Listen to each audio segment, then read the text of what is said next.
The drink hit me before I even saw him coming. Cold, sparkling, right across the face and the front of my shirt. The room went still, the way rooms do when something happens that cannot be taken back. He was standing there, chest forward, jaw set, the empty glass still in his hand. The kind of man who had clearly rehearsed this moment, who had decided, somewhere between the coat check and the open bar, that tonight was the night he stopped hiding. "Stay away from my family," he said. His voice carried. People turned. I reached up and wiped my face with the back of my hand, and then I smiled. Not because I was performing, not because I wanted to humiliate him. I smiled because I had just realized that he had no idea who I was. My name is Richard Hale. I am not going to tell you this is a story about revenge, because revenge was never the point. I am going to tell you it is a story about information, about who has it and who doesn't, and what happens in the space between. I built my first fund at 32 out of a shared office in Charlotte with 2 partners and a used coffee machine. We were not glamorous. We were not well connected. We were 3 people who understood risk in a way that most people who went to the right schools and knew the right names did not, because we had grown up around it. Real risk. The kind that comes from watching people you love make decisions with no margin for error. By 40, the fund had returned numbers that made people in expensive buildings take our calls. By 44, we were one of the quieter, significant players in early-stage capital in the Southeast. Not a household name, not a brand. Just a fund that wrote checks and waited and was almost always right. I liked it that way. I had always liked it that way. My wife Diane liked it less and less. I won't place all the blame on her. That would be dishonest, and I've committed to honesty in this account. She had married a man she believed was going somewhere visible. That was what she wanted, not just success, but the kind of success that could be seen and pointed to and worn. And I had delivered success of a different kind. The kind that lives in term sheets and wire transfers and quarterly distributions. The kind that doesn't photograph well. Over time, she stopped coming to the things I invited her to. Over time, she started filling her calendar with things I wasn't invited to. I noticed the distance the way you notice weather changing, gradually and then all at once. I don't know exactly when Marcus entered the picture. I know his last name is Callaway. I know he runs a consumer tech startup based in Atlanta that sells a home automation platform. I know this because his company is in my portfolio. Not indirectly, not through a fund of funds, directly. A Series A check written 18 months before the night at the Gala, after a pitch meeting in our conference room that lasted 90 minutes, during which I had found him smart and hungry and just undisciplined enough to need the right structure around him. I had liked him in that meeting. I want to be honest about that too. I found out about them in the way people find out about these things now, through a phone left unlocked on a kitchen counter, a notification that appeared before I looked away. I didn't confront Diane. I know that might surprise you, but I had learned a long time ago in business that the moment you show your cards is the moment you lose control of the table. So I said nothing. I watched. I thought. I gave myself 30 days to decide what I actually wanted. What I decided was this. I wanted the truth to be known on my terms and nobody else's.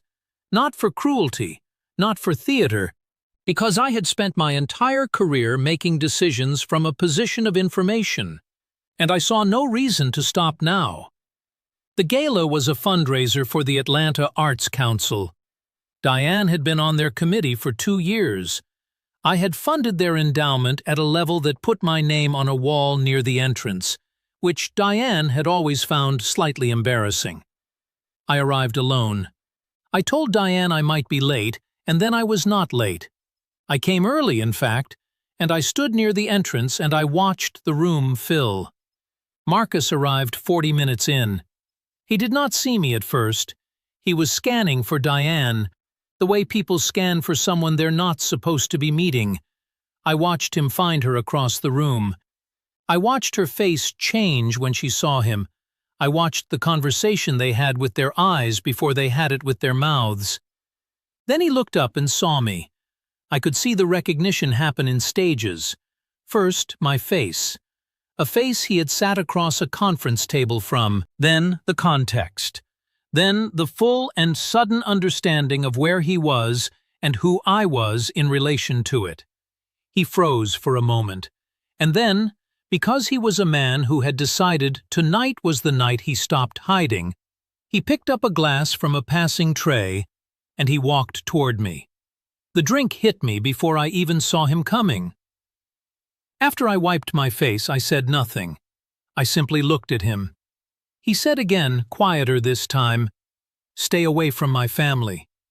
I said, "I don't believe we've been properly introduced in this context. I'm Richard Hale." Something flickered behind his eyes. I said, "We've met before, of course. About 18 months ago. Conference room on the 14th floor. You pitched me your Series A." The color left his face in a slow, complete way. "I wrote you a check for $2.3 million, I said, "which, if your last valuation holds, represents approximately 19% of your company." He said nothing. The room was very quiet around us. "I'm your largest outside investor, Marcus," I said. "I sit on your board. I have approval rights on any acquisition, any additional raise, any significant executive change." I picked up a fresh glass from a nearby table. I took a sip. "So, when you say stay away from your family," I said, "I think you may have meant to say that to someone else." I did not enjoy that moment the way you might think. Or, rather, I enjoyed it for about 30 seconds, and then I felt something else. Something quieter and heavier that I did not have a clean name for. Because the truth is that winning a moment and winning a situation are not the same thing. Diane was still across the room. I could feel her presence without looking. And Marcus was standing in front of me with an empty glass and a face that had gone through 5 different kinds of devastation in the span of 90 seconds. I had information. I had position. I had every structural advantage, and I was still a man whose wife had fallen in love with someone else. Those two things were both true at the same time. I excused myself from the gala 20 minutes later. In the car, I called my attorney, not to initiate anything dramatic, but because I believe in being prepared, and I had been prepared for this conversation for about 3 weeks. The divorce was filed 6 days later, mutually, without a war. As for Marcus and his company, I want to be clear about what I did and did not do. I did not call in the loan. I did not engineer his failure. I did not use my board position to make his life difficult. I recused myself from his board and transferred my stake to a partner at the fund who took over the seat without drama. I did this because what he built was genuinely good, and the people who worked there had nothing to do with any of this, and they deserved a future that wasn't shaped by my marriage. That is the decision I am most proud of in this entire story. I am not going to tell you everything worked out cleanly after that. It didn't. Divorce is expensive in ways that have nothing to do with money. You grieve things you didn't know you were attached to. You sit in houses that are too quiet, and you have conversations with yourself that you should probably have had with someone else years earlier. But I am also not going to tell you I regret how that evening unfolded. Because here is what I know. Marcus walked into that gala thinking he knew the shape of things. He thought he knew who had power and who didn't. He thought the man his girlfriend's husband was quiet, slightly formal, not the loudest person in any room, was a man he could dismiss. He forgot that the quietest person at a table is often the one who set it. I don't tell this story to make myself look good. I tell it because I've spent my whole career watching people make decisions based on the surface of things. Who looks powerful? Who sounds confident? Who performs the right version of success?